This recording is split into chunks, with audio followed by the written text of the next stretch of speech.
About 10 years ago, I was in college and decided at the urging of some friends to do an open invite D&D session at my apartment. It was really close to the college itself, but not on campus, and it wasn't part of the dorms anyway. It was above a restaurant and everything, so it was pretty clear that my apartment had nothing to do with student housing. This will be important to the story later. The night comes and the stage is set. All in all, everyone seems nice and things are going well. Except for one guy. There always has to be that one guy, so I try to let it slide. He's being really pushy and going on and on about his character's background and this and that, when we haven't even got to it and we're just trying to set up the story and play the game. Then because he has some grudge against another guy there, he starts passing me notes and trying to get me to randomly help him kill this guy's character for literally no reason. First of all, that would have made no sense in the setting of the game. Secondly, that would accomplish literally nothing for those who don't play D&D. It's not like if your character dies in a random one-off game, you'd have to trash it and never bring it out again. Thirdly, this guy was just all up in my personal space, whispering in my ear and passing me notes, telling me how to play like he was in control of the game, or me in any way. It was really uncomfortable and weird. I didn't want to make a scene since I didn't know how everyone showed up or knew one another, so I just decided to ignore him and have a good time. When it became clear that I wasn't going to listen to him, he had a meltdown. He stood up and started throwing D&D books at my head, all of them that he could reach, and screeching that I should have listened to him and did what he told me to do, and that this was my punishment and next time that I'd better listen. I opened the door and told him to get the fuck out. He told me that I couldn't kick him out and that so-and-so had invited him. I told him that I didn't give a shit who invited him, that this was my apartment, that I paid the rent and I had every right to kick him out, and that he wasn't lucky I wasn't calling the goddamn cops. The rest of the table backed me up and we ended up having to shove him out the door and down the stairs to get him to leave. The dude just could not grasp the fact that no means no, and that all his actions had consequences. I'm 100% sure that no one has ever made him follow through on any sort of punishment before by the baffled look on his face as I closed and locked the door behind him. I get back upstairs and people start apologizing to me, telling me that he's like this all the time and they didn't actually invite him. He just shows up wherever they go and they can't get him to leave them alone, and every time they try, he just throws a tantrum. We get back to the game and things are going pretty well for about 20 minutes, until I hear my doorbell ring. I go downstairs and it's Tantrum Guy with some other dude I've never met before. Tantrum Guy is standing behind this new guy with his chest puffed out and this whole look about him that says, "Oh, you're in trouble now." I open the door and ask them if they're here to apologize for Tantrum Guy assaulting me earlier, and the new guy immediately turns around to look at him. It's clear he didn't get the whole story. I tell the new guy what actually happened, and he tells me that he's an RA with a school and that I have to let guy back in my apartment if I'm holding a school function. I tell the RA that, first of all, I rent this apartment and it's not a part of student housing, as should be apparent from the fact that it's above a restaurant. Secondly, if he was an RA, which I have no proof of, he could just be one of Tantrum Guy's friends. That does not give him authority over any building I'm living in because he's not my RA. But that doesn't matter because, again, I don't live in student housing. And finally, this is not a school event. It's a private gathering, which he should know if he was a real RA, and not some person that Tantrum Guy snagged to come back here and try to do... I don't even know what at this point. This RA keeps insisting that I have to let them into my apartment, and that if I'm a student, then wherever I live is a part of student housing, and that he needs to come in and inspect the place. It becomes more and more apparent that this is just some random guy that wants into my apartment for probably some nefarious purposes, thinking that I'm here alone for some reason. I tell them that they're not gonna get in, and if they continue to stand here and try to get me to let them in, or if they try my door after I leave, I'm gonna call the cops, and proceed to shut the door and head back upstairs. Everyone at the party asks who that was, and when I tell them, they all decide it's time to head home. I tell them they really don't have to, but they tell me it's getting late and that this whole thing is starting to weird them out, and escalated in weird ways.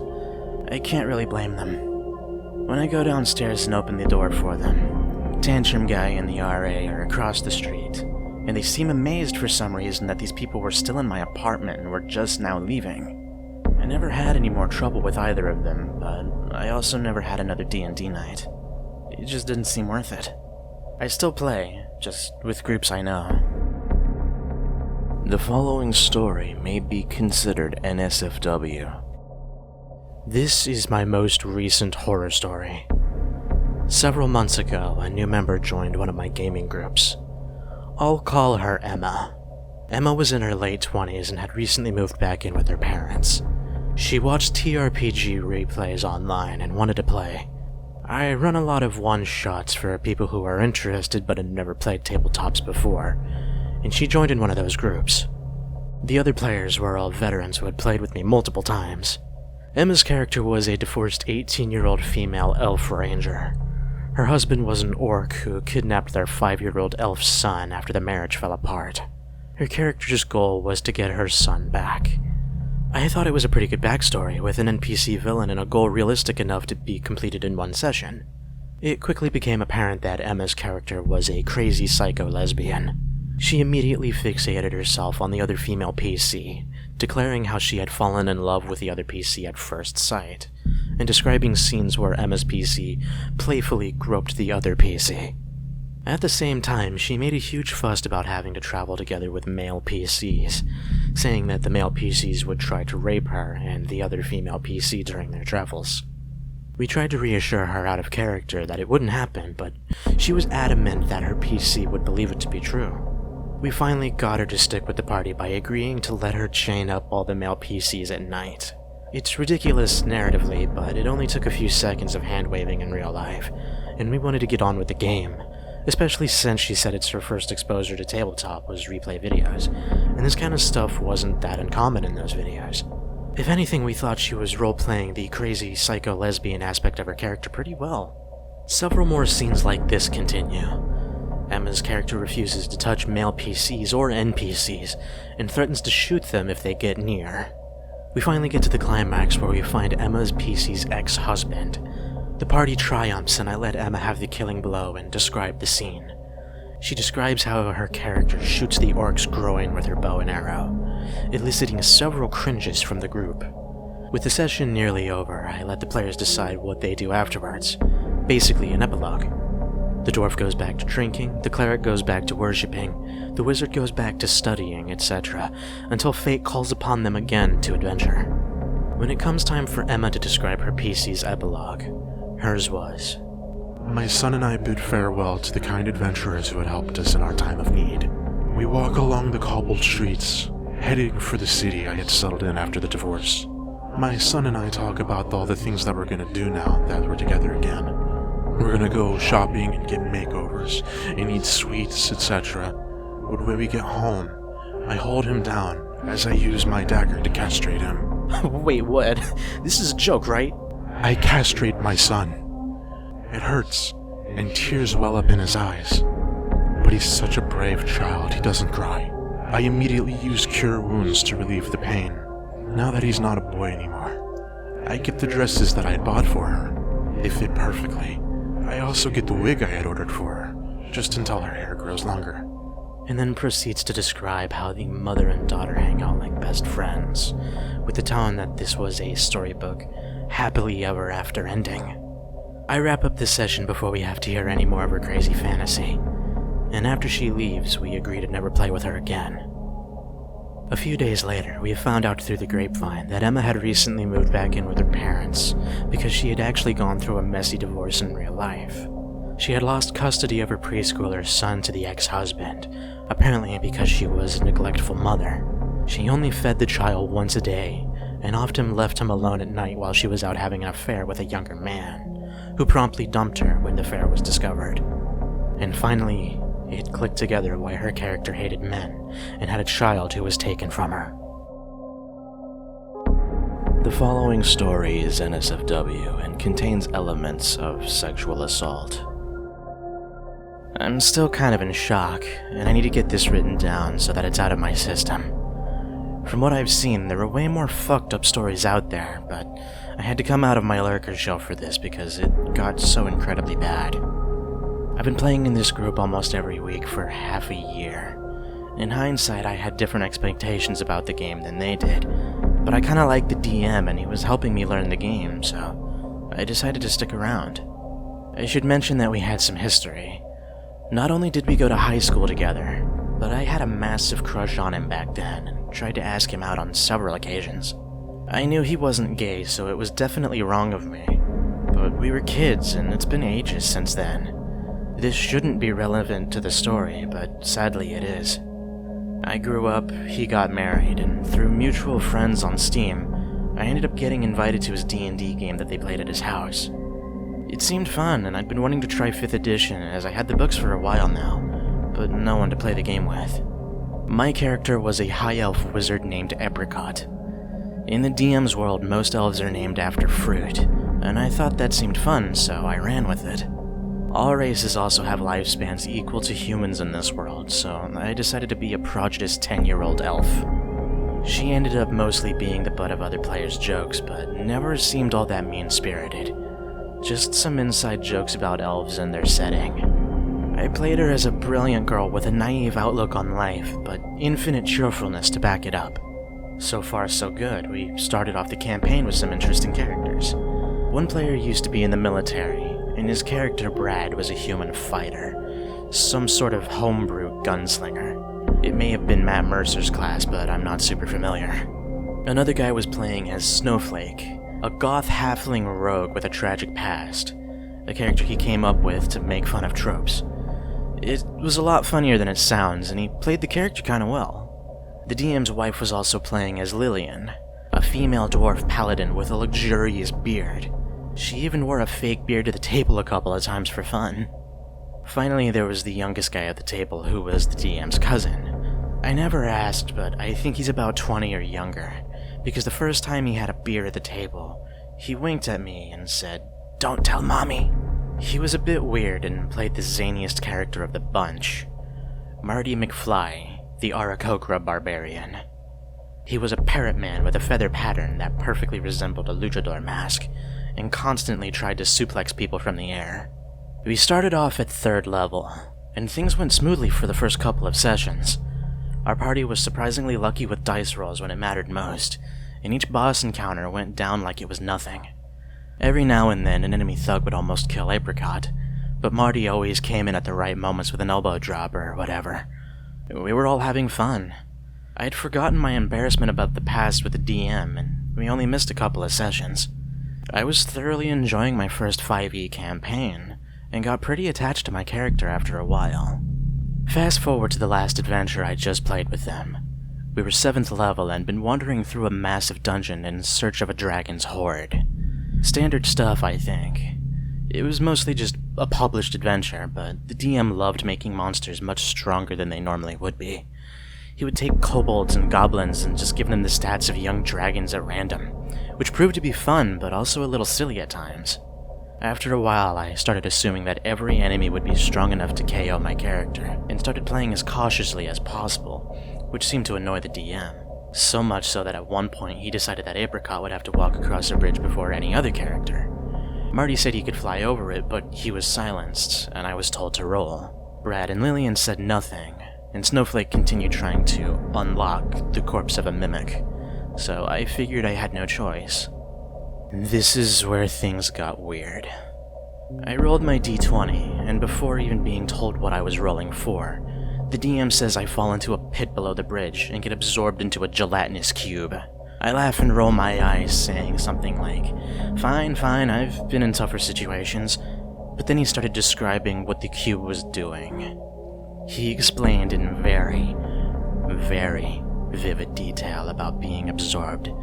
Apricot was covered in goo, which began seeping into her clothing and into her body. Her holes, as he put it.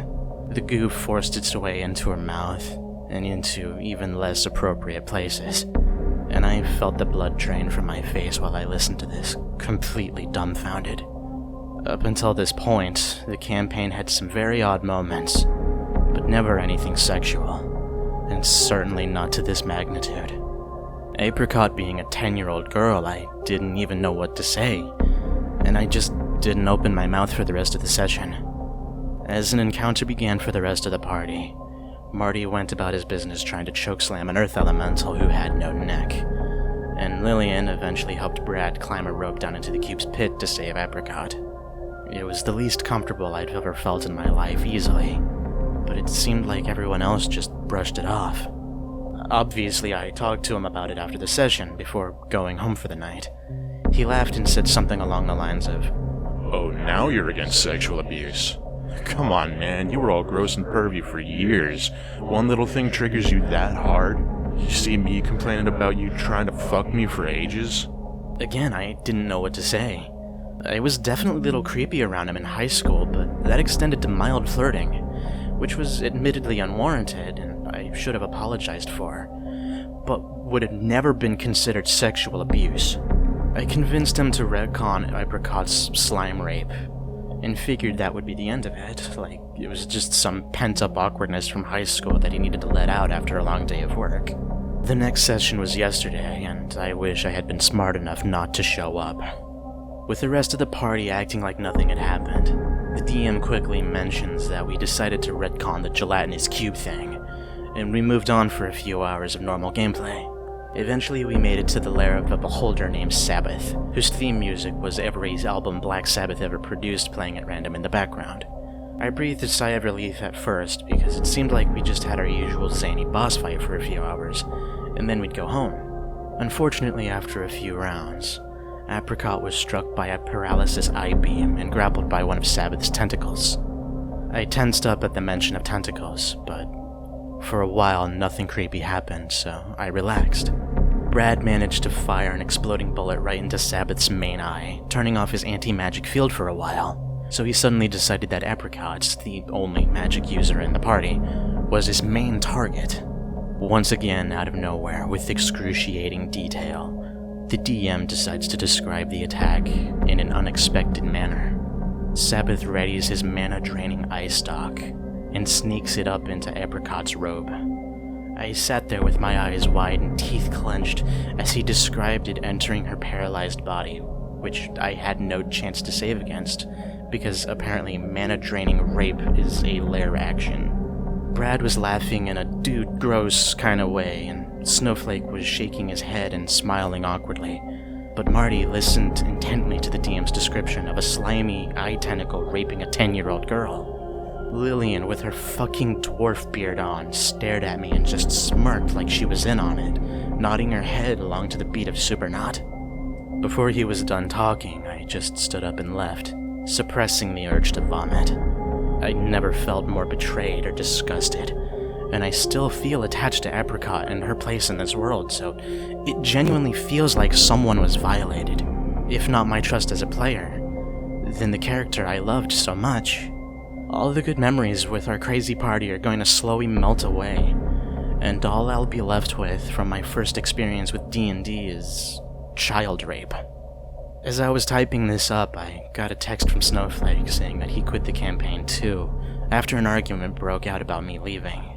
Whatever the reason for this weirdness was, he accused Lillian of wanting me gone, and it devolved into name-calling. I suppose there's no going back anyway.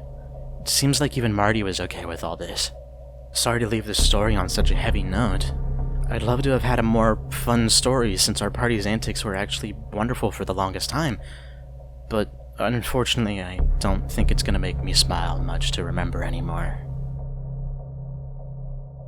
Hey guys, it's Box. Just a quick explanation.